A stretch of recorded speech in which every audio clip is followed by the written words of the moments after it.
Baski nga short break soto so nga je ko dal just a week or 2 weeks after Tubaski then nga continue program ola na be Friday Natalie jang studio to drop but later do man the program on in time on ka start 5 o'clock la up to 6 o'clock but late do man ngalon ko molbe boto ya radio da pour kanyim programme wato ni lam alim fana ko nga men faale programme na kuma nyi nga ka fanna jamalel ma be dendi wo kono mem ko la kotin ka kajal ban ko la politiko ka kajal mem be larin keneto ngay tandi ñu wala asabu dawda drone na tan ko je lendem ta drok fok ñu jël torchlight ñu tal mu leer so nina co-host bejam me alon ko former councilor lam in KM councilor for transport and also currently is a politician as well is the youth coordinator for UDP in KMC that is Mr. Tobaski Sibi insabula mo ñoo kon to jani be programme yela yes honorable auzu billahi minash shaitani rajim bismillahir rahmanir rahim maa ngi nuyu suñu mbokki déglu ko doore ba ñu bokk di wax ni asalaamaaleykum wa rahmatullah ñoo ñëwati rek suñu li programme bindee waaye di Torchlight nag nekk na programme boo xamante ne ñëpp leen umpale woon ne programme bu am solo la dañ ñëw waxtaanee xew-xew yi xew si réew mi faram fàcce dëgg ak lu dul dëgg make sure ne reality mooy nekk information bi nit ñi di mën a get from the radio so si di ñu suñ programme bi dafa bëri fànn da nga dee gis ne dañ dee ñëw discuss about the trending topics in the country regarding the government operation, the government day-to-day activities. Ba pare da nga dee gis ne tamit dañ dee ñëw waxtaan ak askan bi mbir yi nga xamante ne ni lu jara bàyyi xel la ba pare tamit waxtaan ak askan bi si doomi réew naka nga war a participate when it comes towards your national development and many other issues.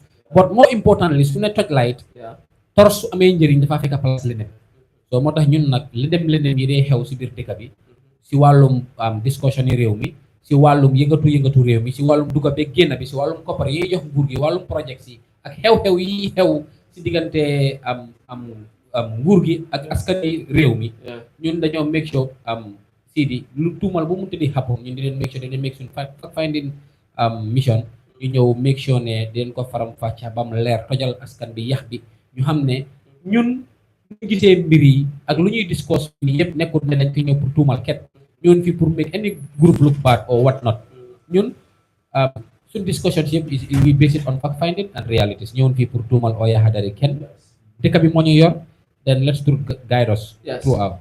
Thank you so much aliamole drom bitum bi wati te time la drom yo comme lettre pour kadum programme on kono bidum malatala lan lañ am si table tey lan lañ am si table tey waa Sidi tey xam naa ne tey liñ am lu ñu war a discuss benn dina nekk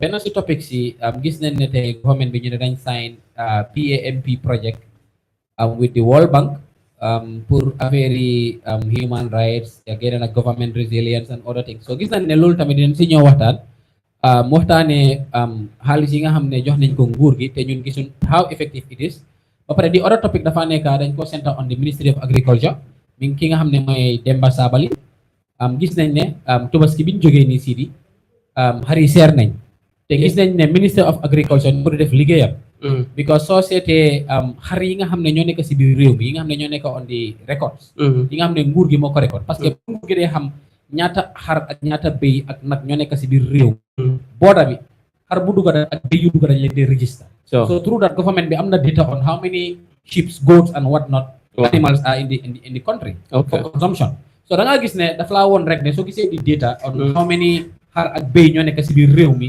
man gomoon naa ne bu doon ne Minister of Agriculture mu ngi def liggéeyam comme ni ko waroon a defee gom naa ne xar yi waroon nañ yomba di leen ñëw si topic boobu noonu waaw di other topic mooy te gis nañ how to call it again NRA seen directeur bi tey génne na ay tuuma ok ne Talib Ahmed Benauda NRA amul benn MOU ak council bi because umpalewul ne council bi mu ngi bugg a sampa KMNRP project bi muy Kanifing Municipal Road Network Project bi nga xam ne ñoom sign nañ agreement bi already sign nañ consultancy agreement with the NRA pour ñoom seen boppa ñu nekk ñoo xam ne ñoom ñooy woon council bi fan la ñu war a teg seen loxo ak fan la ñu war a teg seen yoon so moom tey because mayor bi dafa méegoon interview ne NRA bi ngay signé agreement bi few months later bu ko ministre bi jotee dafa dem attaque gars yi ne leen su fekkee ne project bi go na through ñoom ñëpp dañoo am problème so man gëm naa ne directeur bi du politicien directeur bi démba mayor bi bind na statement tey ne démba gars yi dañ fa yónni woon nit pour mu ñëw collect document bi mooy MOU bu KMC the photocopy of the MOU because ñu mel na ni ñoom seen bos dañu ko réeral so tey mu dem mu ne ñoom sign benn agreement ak KMC tey mayor bi bind na statement génne na document yëpp yi gars yi sign so dafa laa woon rek si ñun ba si ban façon ngi réew lañ nekk dafa laa woon ñun si ban façon ngi nguur mu ñu nekk di jiite dafa laa woon ne ñun dëkk bi ñi ko nekk di administre dañ nekk di jaxase lu bëri te soo seetee si document bi si suufa suuf di nga gis ne Souleymane am Soumaré Diané moom moo ko sign ni 23 of December 2023 moo laa woon ne tey la mooy war a tax tey ku amee ndombal tànka NRA muy war a dem si radio yow yaa ay public figure yaa ay civil servant waaye ngay war a dem si radio ngay fenal askani Gambia pour saaf benn interest mooy interest ci central government bi because man gëm naa ne yoon bi nii du yooni Talib du papi Talib moomu di yoon bi sampalu ko papaam sampalu ko yaayam sampalu ko political party it's for the people nit ñi defee tax nawet bi mu ngi nii tey bu doon tey yoon yooyu commencé woon nen tey poto beeg taataay xaw si koñ yooyu noonu yëpp xamun bon man dama gëm ne nguur gi am na lu bëri war loolu tamit dina nekkat di other topic bi nga xam ne dinañ si am ñoo waxtaanee ko ñu mujjee commission foog na loolu dafa nekk loo xam ne dinañ ko discuss fii because tey man gis naa ko si page Talib def ko binda di ko wone ni NRA seen directeur bi wax na ñoom ñu ne ñoom signuñ benn agreement or memorandum of understanding with KMC concerning about the road network project yoo xam ne KMC bugga nañ ko def si municipality bi waaye mayor bi won na kayit yi si page am bi kayit yoo xam ne ay MOU la yoo xam ne sign nañ ko depuis 2023 since 2023 secondly won na fa tamit NRA set up nañ committee yoo xam ne ñu ngi doon liggéey ak KMC concerning about that red network tamit te si Peter Gomez tamit directeur bi wax na fa mu ne KMC amuñ benn legal authority o amuñ yoo xam ne is not comme like maana nekkuñ seen liggéey pour liggéey yoon liggéey yoon bokkul si seen liggéey te kooku laajte na ko ñu ne lu tax ngeen form a committee after knowing fully well that KMC liggéey yoon bokkul si seen liggéey lu tax ngeen yéen as National Road Authority ngeen form of committee boo xam ne or technical committee boo xam ne mu ngeen liggéey directly with the council so foog naa loolu local government act bi step na ne council bi war a set up a local road authority you understand what I'm saying LRA loi bi mu ne council bu nekk si biir Gambia from Banjul to Basse am neen the right pour ñu set up a local road authority da ngaa delluwaat back to the constitution NRA which roads are they responsible for NRA highway the seat how to go again the how can I say it let me just make it easier yoon yi nga xamante ne ñooy yoon yu mag yi muy highways yooyu ñoo nekk under ñooy tali yu mag yi tali yu mag yi exactly make it short tali yu mag a mag yi ñooy roads yoo xamante ne ni they are under the National Road Authority but anything feeder road is under the authority of the council moo tax loi bi mu ne council bi mun naa set ñu ooyee LRA mooy local road authority they can set it up su leen neexee ñuy build roads ñuy def many things. But council we set up with a local road authority. They set up a committee whereby they are there as experts. Okay. And they have officers there as experts. Okay. And they have I believe they have experts from the Secretary of State and other, I believe Ministry of Transport and whatnot. Okay. They are experts there. Okay. So that one la rek ne what he was saying is misleading. Da nga ñëk bay xel lan what was the purpose of dem fa. Okay. Because mayor bi dafa génnewoon a statement. Okay. Ne Ministry of Transport, which is Ibrahim Silla, I believe. Yes. Mom a government which is the cabinet. They want to undermine the KMNRP project, which is yon yo xamne dafa wara sampa yon yu bari within the Kanifing municipality. Legi Sidi. Su fekkee ne nguur gi ni Gambia daf leen ñor. Waaw. Su fekkee ne Gambia diga dafa ñor nguur gi. Man I believe ne loolu waratoo na nekk an issue. Because yoon yi suñ ko jegare président bi sa daf see jaar ministre yi dañ see jaar seen mbokk yi dañ see jaar moom si boo wax na sax mu ne project yoo xam ne central government loolu lañ nekk di def especially this road network project mu ne yoo xam ne ñoom ñooy opposition am yi ñu ngi jaar si yoon bi so those roads léegi dana seet road network bi cost na KMC $4 million. Okay. $4 million bi they had an agreement with a Chinese company. Okay. Chinese company bi si boppam balaa ñu KMC tànnut leen dañ ne NRA na vet companies yi bet. Waaw. yi bit sorry. Yes. Companies yi nga xam ne ñoo bit NRA moo tànn this Chinese company. Okay. moo ko allocatal KMC. Okay. KMC bindal letter to the Gambia Public Procurement Authority pour seet ndax ñi seen contractual agreement bi ñu war a draft ak is legal or is illegal. GPPA jox leen document bi something jàkka. Waaw. moo joxe di green light. Léegi lu ñoo seet mooy council bi su demee ba fay xaalis boobu noonu am nga ñaata route la gars yi waroon a construct. Lu nekk si kit bi NRA sign is 20 identified routes. KMC to Babun Fati Johnson. Pipeline road to NDMA office. Serekunda School Johnson to Serekunda East Football Park. Mooy balaa nga am gaal bi Johnson bi nekk sa left. Waaw. boobu mooy dem ba si Pag bi dem si Garafi Mox. mooy dem ba si Pag. ba si Pag yi Serekunda East. yaa ngi jëli.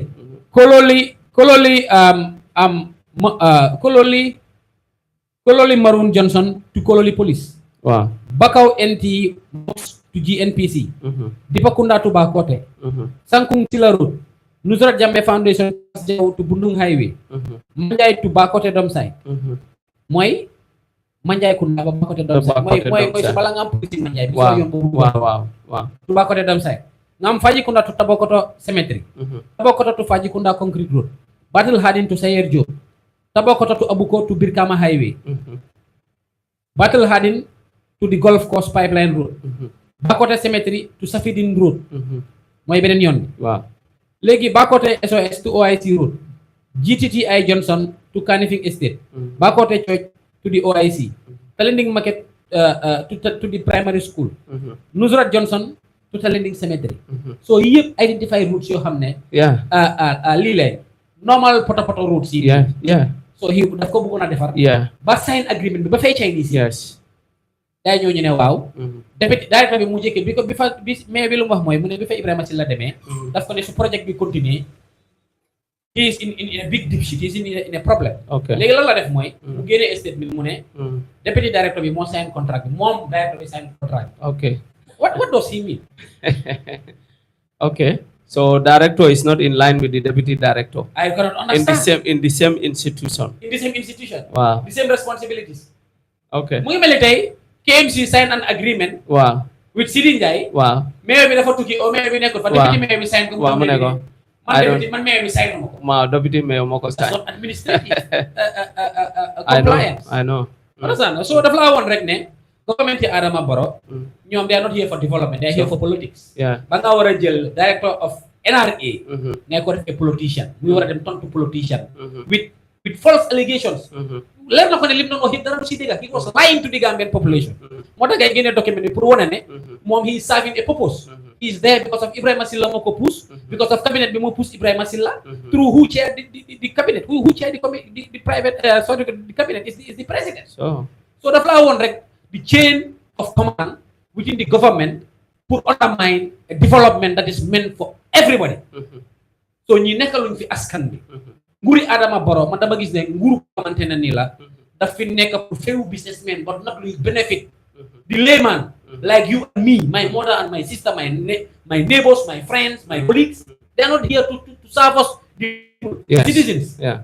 I hand over to you. Yeah, thank you so much. Comment rombadi mulumbe surwa fokang. Fanna la member den KMC la road network ponye na nyanta menkela hansain. Major setbacks so leveje bari last time ya that num bakawle. Ngajel bakawla drainage solu bari wol condition of benyame ngalon. Yo but member je wala nyindiko central government la Carola definitely coming determination and the support may along local authorities need tawalla among wala receive from the central government side if actually that we made to understand because B Menketa Friday the director of roads authority so I think Mr. Sanyang appeared on COVID time. I mean, we KM did not sign with any MOU with National Road Authority.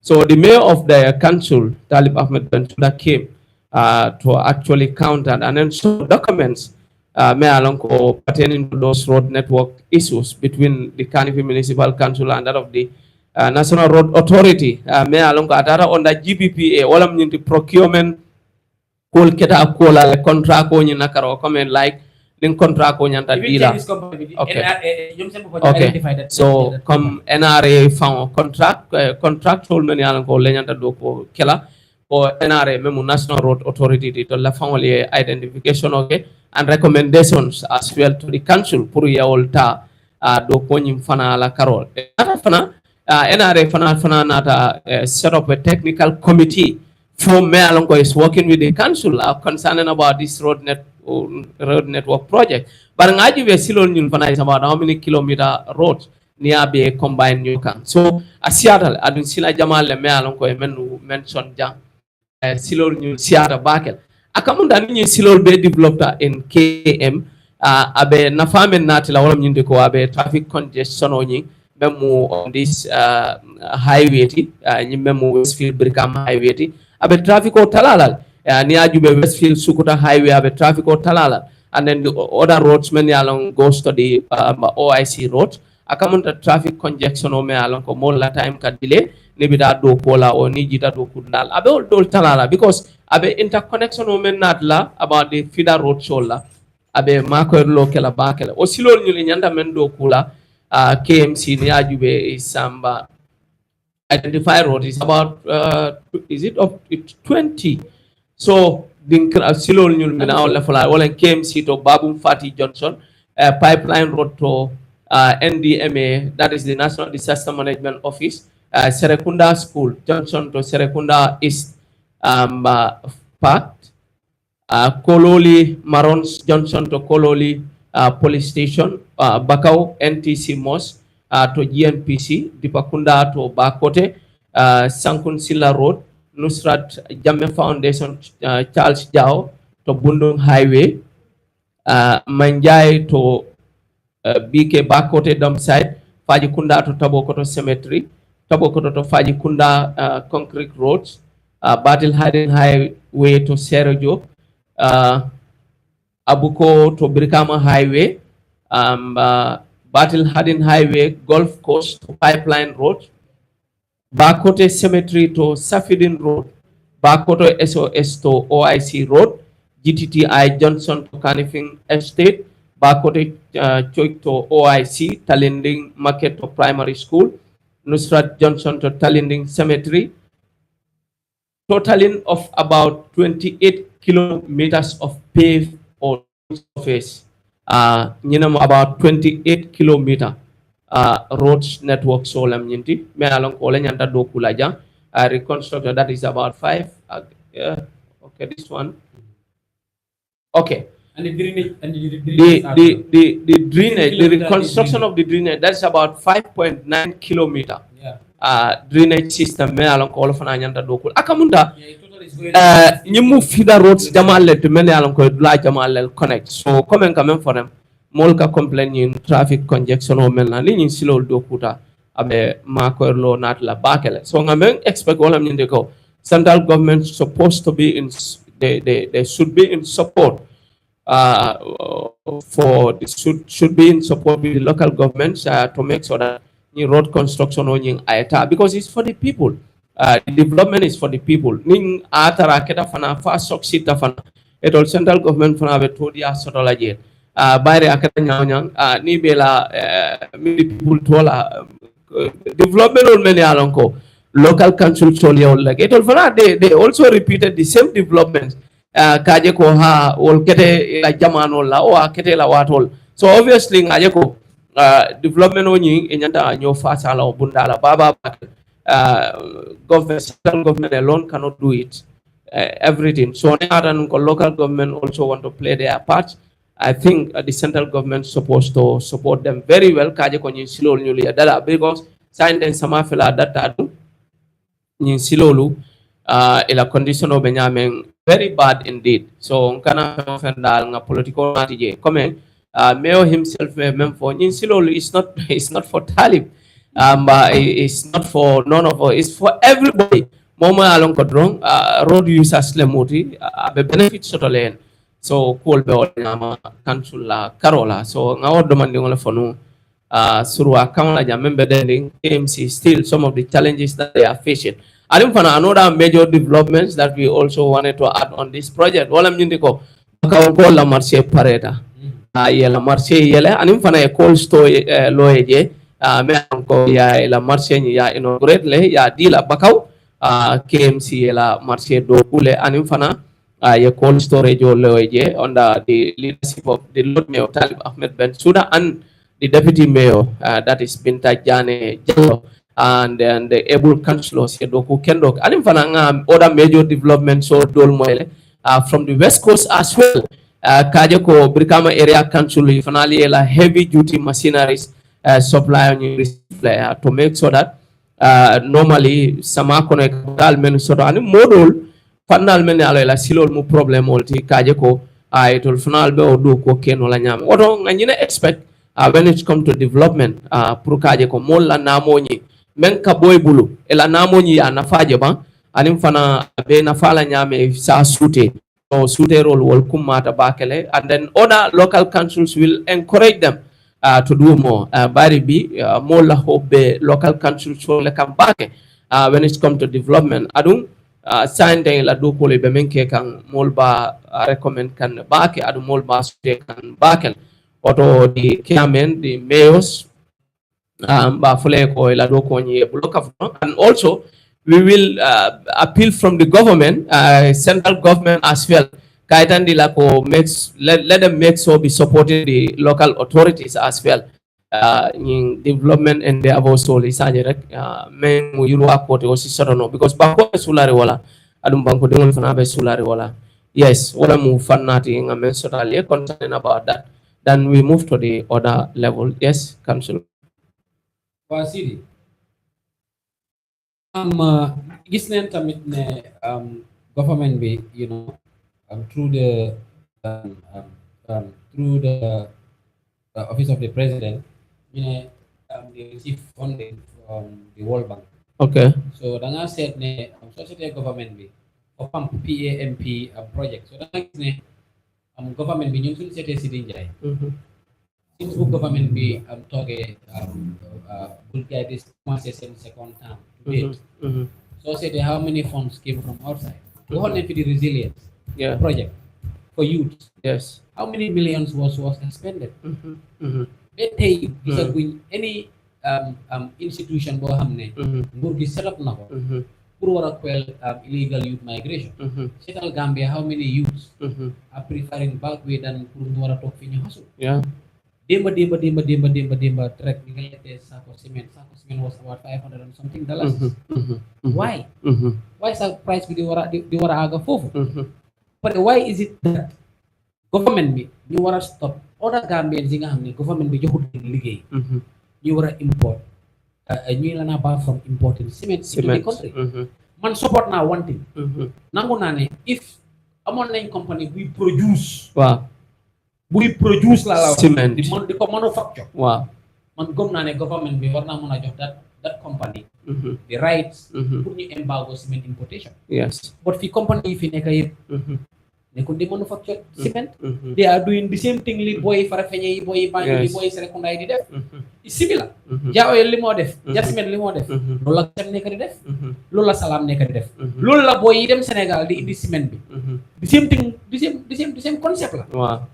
Pour jox la classical example. bu ñi dee jël drogue yi dee dem Sénégal di jël ciment bi di ko indi Gambia. Every month. dañ dee mun a dugal Gambia about 1,500 to 1,600 trucks. nga war a xalaat truck bu nekk. loaded 3,000 bags. GRA charge la bag bu nekk $30. truck bu nekk di nga fay minimum 90,000. soo ko calculé si at bi. we are talking about 20,000 trucks. soo ko calculé si at bi. we are talking about $140 million. $40 million. loolu la secteur boobu dee dugal te guess what. nguur gi joxut leen liggéey. ñoom ñoo jox seen boppal liggéey. ba pare. marché bi dafa nekk ay free market. Yes. waaye bàyyi. Jah Oil su ko neexee mu jaayee $1,000 si problème am la. waaw booy su ñu indee seen ciment yi jaayee ko $250. consumer bi mu choose fan la ko jëndee ciment am. waaw but system bi is all wine in new bottle. That is the system with Jah Oil is doing. That is the system with Gasem is doing. That is the system with Salam is doing. Okay. su ma nee all wine in new bottle. ba ma def ko si olof bi mooy. wonjo bu màgget si butéel bu ees. waaw. su ma nee wonjo bu màgget si butéel bu ees. they have no difference with boy. Yes. Because soo seetee GRA seen data bi. on gaali Gasem dee indi. gaali Salam is nothing less than or more than 40 to 45 million. léegi yow su fekkee ne that local sector. bi nga xam ne Gambian youth si ñoo nekk di dem Farafenni di ëpp drogue yi di ëpp ciment bi drogue ñu ñëw Gambia. ñu ngi dugal $140 million per year. So dafa make sense Sidi Njie. The government is losing roughly $100 million on that sector. ba pare ñu ngi bañ xañ seen citizen yi liggéey. te guess what. soo gisee compagnie boo xam ne du dem manufacture. waruloo ko jox that prerogative. mooy compagnie boo xam ne du manufacture du employ the amount of staffs yu war a tax government bi jox ko that incentive. or jox ko that right. because soo waree manufacture from the sourcing out of raw material. you need staffs for that. The transportation of those resources and transform it into a fine product. Sidi Njie, you need 2,000 or 3,000 people to do that. Waaye tey su fekkee yow da nga nekk di repackage comme Jah Oil li moo def Gasem li moo def. So calculate seen staffs you know the amount of staffs they are going to have to repackage the product. Sidi Njie, you don't even need 1,000 staffs to do that. I know. Jëli nga li ma nekk di explain. So why is it that Jah Oil is not manufacturing? Ciment bi daf koo jëlee Sénégal wala Turkey or from where fu mu koo jëlee. waaw ñëwaat solaat ko si baag. mu solaat ko si baag bi waaw. moo mel ni ma ñëw di jëndee si yow wonjo di ko sottiwaat si beneen butéel di ko jaay. waaw di ko jaay. What difference does it have with ñi jëlee ciment bi Sénégal? We are not manufacturing. So su fekkoon ne we were manufacturing. then mun naa wax ne it is right. ciment waru fee duga. But Jah Oil nekku di manufacture. Salam nekku di manufacture. Gasem nekku di. léegi su gisee loolu mu doy waar lu moo indi mooy monopoly. Jah Oil dafa tëj store mi ne ciment dafa manqué dollar bi dafa seer. 2 days ciment bi manqué ñu ñëw fekk ciment bi ñu ko doon jaayee 300 ñu ñëw ne 400. people will buy it. Yes. because doo bëgg sa sampa bi mu dilee. waaw. so monopoly boobu noonu la government bi war a bàyyi. because that is illegal. government bi lépp lu décision bu mu war a mun a make dafa war a put the Gambian interest first not businessman interest. so moo tax ma ne la this government is not here for the people. it's here for few businessmen. Sidi Njie ma delluwaat. Thank you. Coming all those national challenges nga jelle dal comme quand for suru account la cement wala quote mol mina sama kono adum mol la sulo cement wala karola kasia. I saw the press release from the Ministry of Trade indicating that Jah Oil brought I don't know how many tons of cement and they are selling at the factory. Mola wone rek mom tamit importer la he brought. Wow. Dafa la wone mom tamit ak boy yi dem Sénégal di indi cement. They brought. They are the same. They are all importers. In fact, that was in the statement that the factory price is 390 something. I don't know, $390, stuff like that. But at the factory level, and then could you imagine? I'm not Kudemon. Yes. Ndax ministre bi. waaw moom moo war a def PR for Jah Oil. moom moo war a ñëw ne Jah Oil lii la moo jaay ciment. 390 whole retail is 425. or what not. Is that the responsibility of the government? Actually, no. Actually, a private company, for that matter, a private sector, for that matter. So Mone how much salam and nangam. This one also, that one they are selling at the factory price is 330, and then that of Gasem is 425. I think that's the most expensive cement. Dembu, people went around and they asked for the cement. 525, 525, 530. So I don't know. Just this was just yesterday.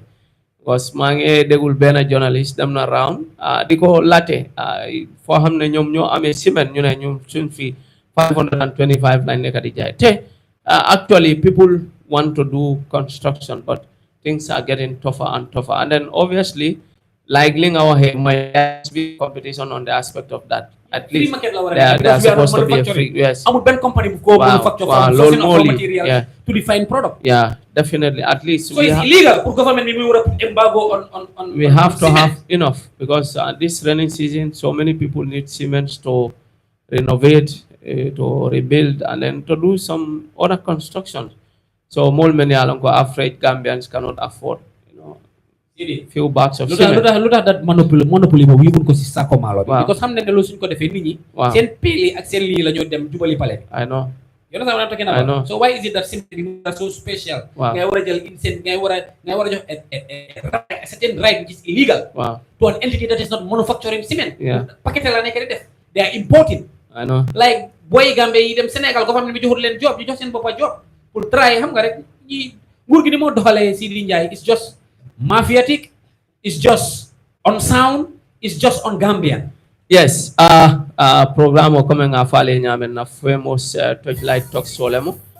Men ya lon ko albella moy kan rong al salon ko nyum program o ni bankola ko ka kaja wol ko men benden ni ata local council fananke address le fana moli e kala mutaw nyam because bibi lala the condition in the Gambia banko be nyamen bele ka feel dol men ya lon ko be steering in this country. So obviously abe nyamen kay tandi wala nyama fana adun ka kuma jamal fo jam manke ko fana kanale drone men diaten dala ngafo. No, actually not that, but menu be je wala minde ko we do a proper follow up on different aspect of news outlets.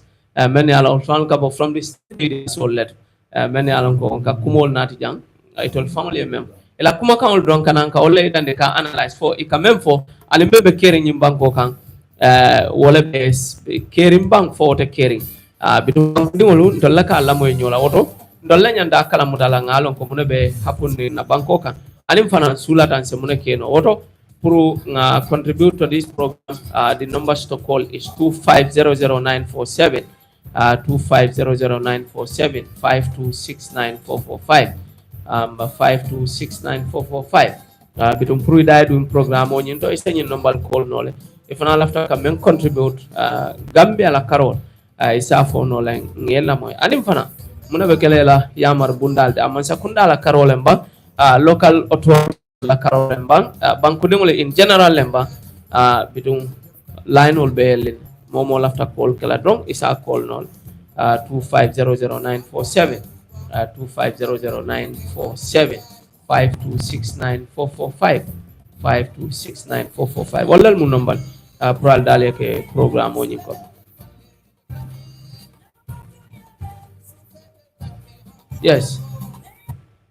Yes, another topic of discussion that we want to bring, Councillor. Yes, you just come up with that before callers also start. Okay. See, the other topic is another topic of concern. This issue of the drilling in the ocean. Okay. See, I'm far limited. No in Gambia, send whatsoever oil concession agreement bulen government bijo. At the end of the day, whosoever was the previous president releases him make. And wax bi dem na ñëw na ñi ñu ne di lim wax digala ñi ñu ne du digala wax bi dem na ñëw na man agree naa ne Gambia am na own oil. Yes, so gisee ma wax loolu noonu the first oil drilling bi happens with Gambia was not during Yaya Jammeh, was during Jawara. Okay. Understand? So dafa important pour ñun ñëpp ñu understand ne misinformation bi government bi nekk di push Yaya Jammeh mi génne def statement jël na government bi 2 weeks pour ñu respond. Okay. Asidi ba nit ñi def ko ay topics ci bantaba yi. Waaw. Man gëm naa ne lan lañ war a njëkk a bàyyi xel mooy that the same Far Limited moo doon diril oil SNE yu nekk Sénégal. Okay.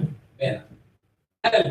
Nit ñi ñu doon wax ne Sénégal after bu Barrow ñëwee the president la Sénégal commencé drilling, that is not true. Soo demee si SNE website bi nga gis Sénégal started drilling around 2014. Si la ngay commencé seen oil concessions. So problème bi nga njëkk a bàyyi xel mooy Far Limited. Ban façon ni agreement la amoon ak Gambian government. Dañu amoon agreement ne dañoo ñëw drill, dañoo ñëw three oil wells. Okay.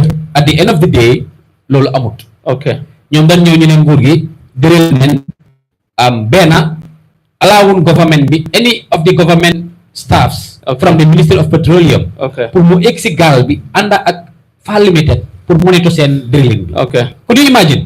Government bi mu jox a company contract pour ñëw drill suñu oil wells yi. ñooñu bi ñoo dem si géej bi di drill oil wells yi. allowun benn staff.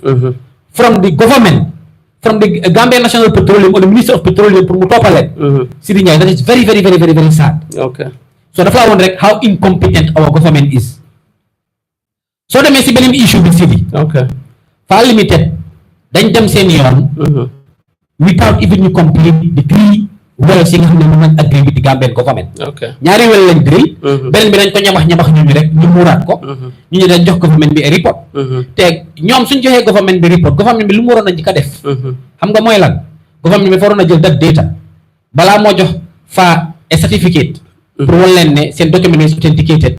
pour gars yi mun a dem seen yoon. government bi lu mu waroon a njëkk a def mooy dafa waroon a jël that data mu hire other oil explorers or oil exploration companies. or concession companies ñu review data bi. ndax whether the data is true. whether data bi is tangible. or what not. balaa nga leen a jox that certificate. of authenticating ne def neen oil drilling bi successful na. so loolu government bi the lack of the data. moo tax mënuñoo detect ne Far Limited ñaari wells rek la drill instead of the 3 that they agreed upon. yaa ngi understand Sidi. benn bi mooy Bambo boobu am na 1.3 billion barrels. beneen bi moo am 800 and something mooy Sumo moo am 800 million barrels. soo demee si Far Limited website bi. don't go to the Gambian government website, don't go to the Ministry of Petroleum website. company bi nga xam ne moo doon def that concession agreement. da nga dem si website am you will see everything. even videos yaa ngi fa yoo xam ne. daf laa woon how they were drilling Bambo 1 Sumo and all this wells I'm telling you. léegi ñoom dem neen si ay conferences ñu ne Gambia seen oil exploration bi. that Bambo well has 1.3 billion barrels.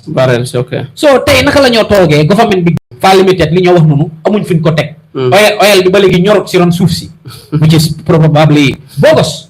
nit ñi ñu ngay wax ne how come Mauritania gis oil. Sénégal gis oil. oil bi jom Gambia Guinée Bissau gis oil. yeneen dëkk yi di gis oil. So it doesn't make sense. They hold the biggest corruption of the century, one of the biggest corruption.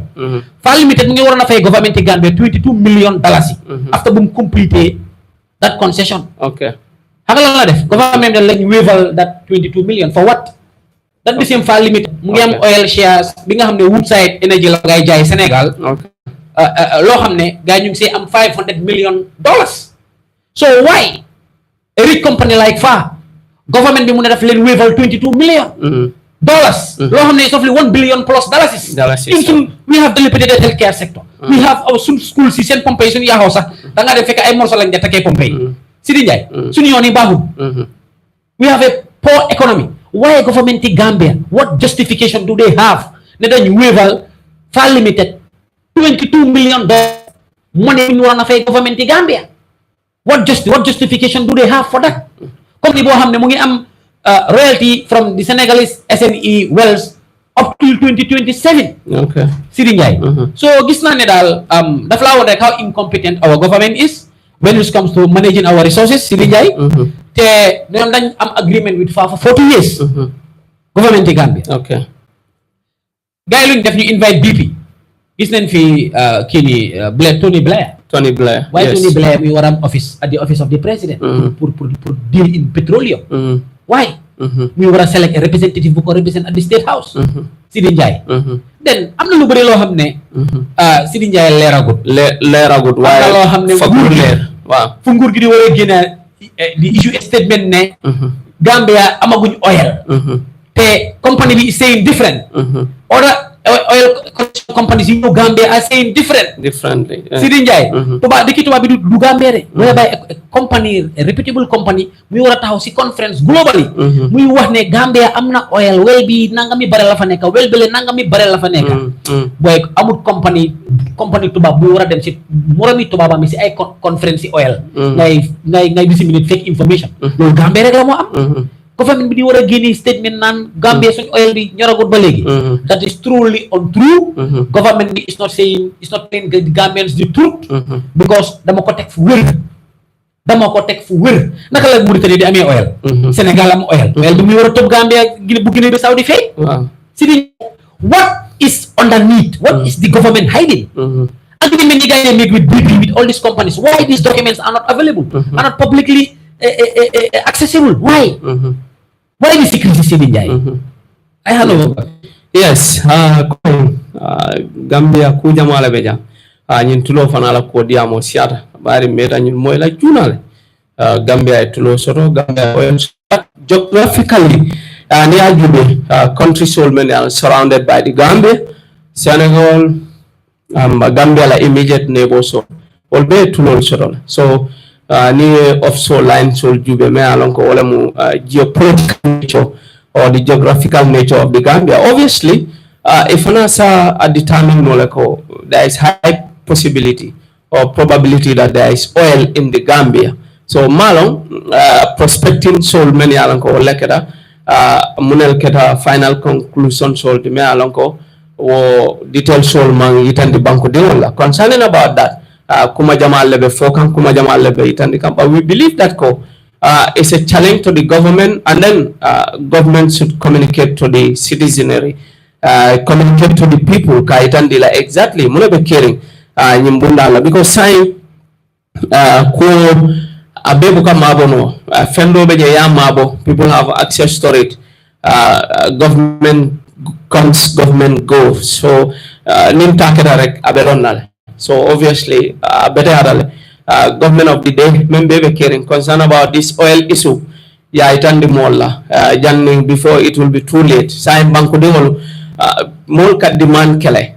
People demand.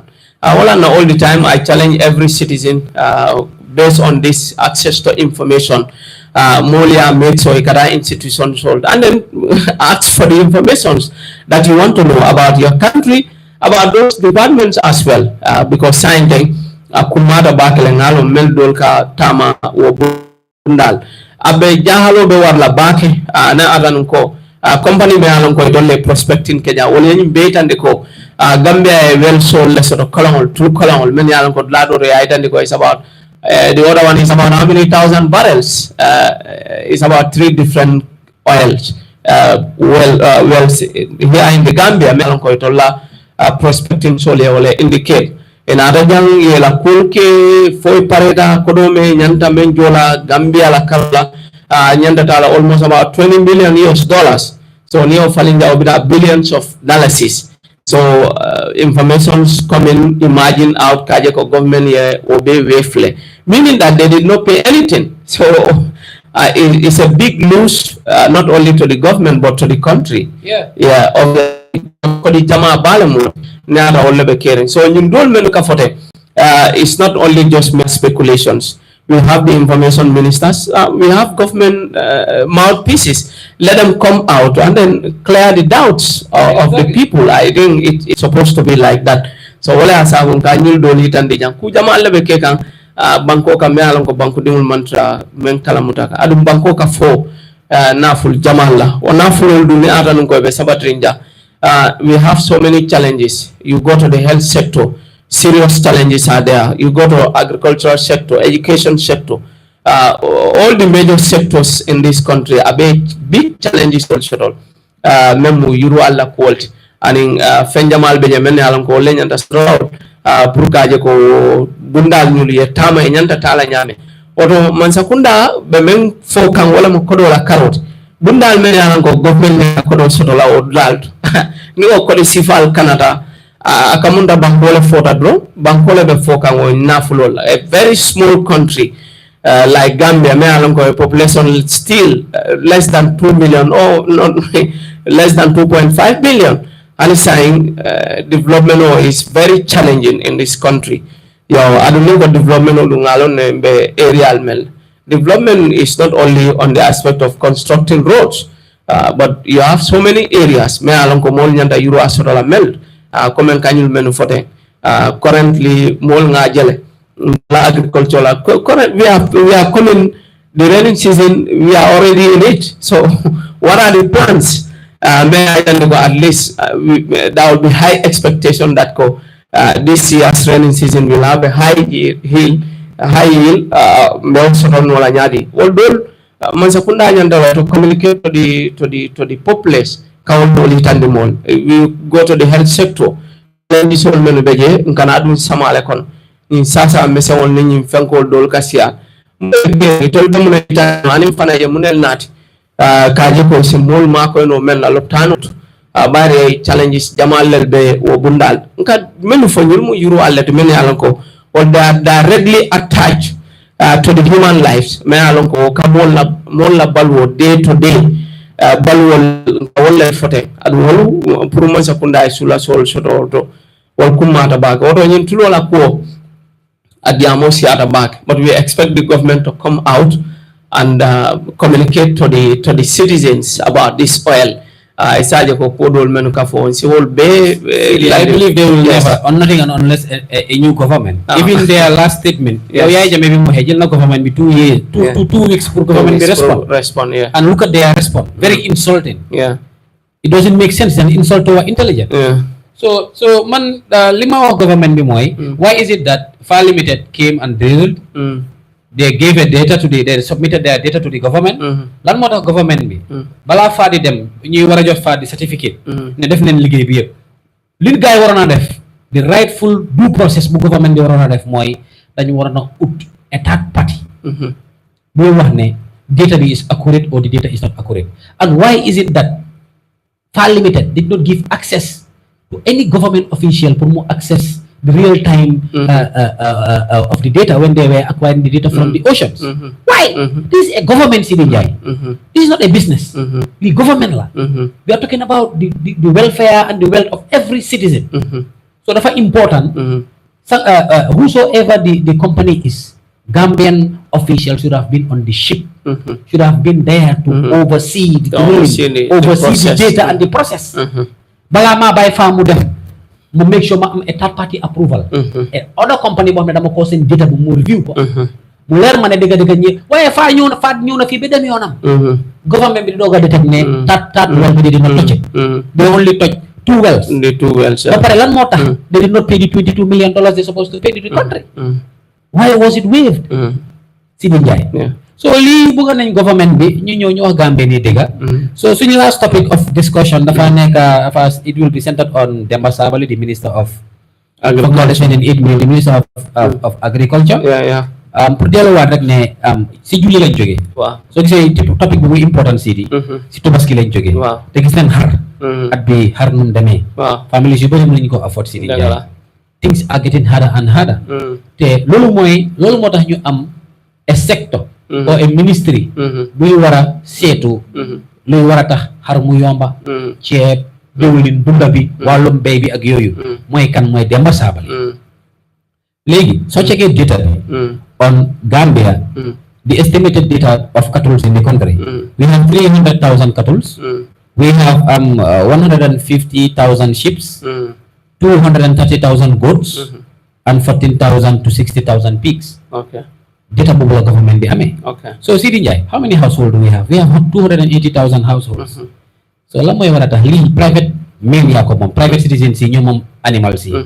So why is it not ban façon ngi system la Minister of Agriculture put in place pour gis ne we are self-sufficient when it comes to Ramadan or pigs or what not for Christmas. Ban rigorous step la Minister of Agriculture be put in place? None. Hana grants yu dul jeex gis nañ fi $40,000, $50,000 grants from the giraffe project. Round nañ si presidential tour bi jox compensate few people 20 million in number in total te soo calculate xaalis bi roughly $6-7 billion. Where is the remaining of those monies? The rules. Yeah, why man nama gis the Minister of Agriculture luñ fi nekkee mooy jënd SUV yu xees allowance yu duuf di tukki di naaw di tag su looya daaba waxee mu def si relais yi lii su Essa Faal waxee mu génn a neexal Essa Faal dama la moom daal man dama gis ne suñ ministre ay papi compagnie leen instead of being technocrats pour solve suñ problème si ni booy Sidi Ndiaye Gambie dafa tuuti ñun su waroon a nekk 5-10 millions xanaa dañoo lekkante bro dëgg bu ndaw 2 millions government bi lu bëri mënut koo sustain Minister of Agriculture na distribute fertilizer lañ fi nekkee and what Sidi Ndiaye what impact are they making on the Gambians yan mitigations or yan système lañ put in place pour gis ne Gambie dina self-sufficient ba Gambie dina béy maalo boppam Gambie dina yar xari boppam béyi boppam mbaami boppam Sidi Ndiaye loolu la Minister of Agriculture bi waroon a focus on but man lu ma ko gisee mooy he's a PR for the government so Essa Faal waxee mu génn dama laa arrest dama laa lii dama laa lele so beneen political dissent waxee mu génn tontu la but he is not a technocrat ba pare guess what nursing home la doon liggéey in America su ma nee nursing home mooy place yi ndee bambaanee mairie no am na nekkuma di ali su fekkee ne li ma wax du dëgg na ma yóbbu si yoon he was working in a nursing home in America lu mu fa nekkee mooy tete mairie bu seben wala nga pour mu change sa pampas bi nga ñëw Gambie ñu def la Minister of Agriculture a former nursing home staff nga indi ko Gambie nga dénk ko Ministry of Agriculture Sidi Ndiaye so Gambie is doomed for failure delloo naa la topic thank you so much comment la nka membre wala ñinti ko nga jele ñing banna salo ñing men tambitate sajil to be quite honest isi ada jambak mo jamal la hamo kakement pour ka sang par sotote je adam fana nga jele ko because of the high cost of living in this country atin mo jamal ma afford no bar membe je government la on data membe bulu ya meitande ko membe jang ñimbe am meseŋol la karola ani sol lem sajiyol lem bal lem ba fo hani kata sewol waytandi la ko tonya ni artanum ko proper management obe kekan especially on the livestock sector tonya saji jamal men yalan ko dol na daja oltina bari tol found la data may indicate ani household member in the country waytandi la kamunda that is enough so ni obe keri pour kanyin do bon nam bantala pour kana manjara amanya na sotola dal so wala nanko man sakunda ka men communicate banko dingoli aning for membe caring on the ground mo killing na di bank for market killing banko dingol ba feel kan abari our day to day living conditions found lenga long adu ngalon ka be mo tembet yo membe je ni ayen kanyim fo they are running the affairs of the country more sector solid and then people are paying taxes to the government kaje ko government ye euro call dila ela nyantol melti memu government la karol isa sika ya dila o nyanta ko do for dol sika jado adum for say government challenge on that aspect because they are there for the people adum molle sindije fana e be sira on men ka molle sindije ka jol meluta mon la jol la kadila so obviously fonse challenge on that aspect min sireni responsibility bale babul memu Ministry of Agriculture bari agriculture bi abe amantara euro kan nyimbanko ka compared to previous years and previous governments as well signed the agriculture manta euro kan because more hamole be fakan seno la karol anin euro and do la karol so membe je ole mindiko government nyanta support menkela on the aspect of agriculture anyanta fudala nyama buka fuda onya bidun malong this time around in muna planner mina odo minister yin do ku bale babulu me alon ko memo agriculture la carrot but comme minister me alon ko dal is taking care of nursing home la nursing home in America so ni na ron bambane meri tubaab okay agriculture minister ti jang kamunta drong abe kole ala ba walo si so explain ko si so mo me alon ko dal abe muske bari mon la ko topato kan in America so ni na pasol fali ni na da yake minister ti jang kole ala ba kale selo mu bunda kuma balet bankol men yala yurwade man fea senola mari balwola be dending jel so balwola karola mo manya na fea la likewise this government mol be complain ke kan adu currently balu kolea wala be molu dete kan adu mol be wala feel kan, and that is obvious. So it can feel damn in the mold knowledge. At least you have been a call. Yeah, definitely. But the time, 1 minute like this. Yeah, the time. I don't think we'll be able to allow. Yes, because na line o yelen wato men at least ning kola niya kana bosan program o nyimbe damen danaka bantale wato men tutaje banta fereng. Barambe men folale do wala nyim program o nya ba continue every Friday kabo 5 kata 6 p.m. King FM radio to nya auto momo alon ko do ka King FM lamoy memu touchlight talk show abe tarlale jang every Friday from 5 p.m. to 6 p.m. Be different range of issues be olel kachala jang political and bank no merek ali alon ko is of national interest ba kachala jang adum ba kachala le fana in a way that the kilako on a balanced equilibrium me alon ko dal nga benje be wala fala nga men feel fana membe caring mba fala wala mba fala wala nyama fana, so nga je nyama fana from the government la side them from other sectors da rek no jibo no mba fala wala nyama nga sata wala nyama fana at least nga mol fana la opinion momenti about those topics ay fanali la opinion de bidung wato be damen sila bantale ferem lamo nal mbal kontona mbal tentula mbal jay ale la management be kontona mem mutamasi mem Mr. Aliou Chamdi ka fana konton ka tentu ka jay baake wati nin nata jam do si ko sonande me alon ko wala mu nanyum programme o quality oto mali ngul mbal be kontona mbal tentula mbal jala mba flali for next Friday from 5 to 6 p.m.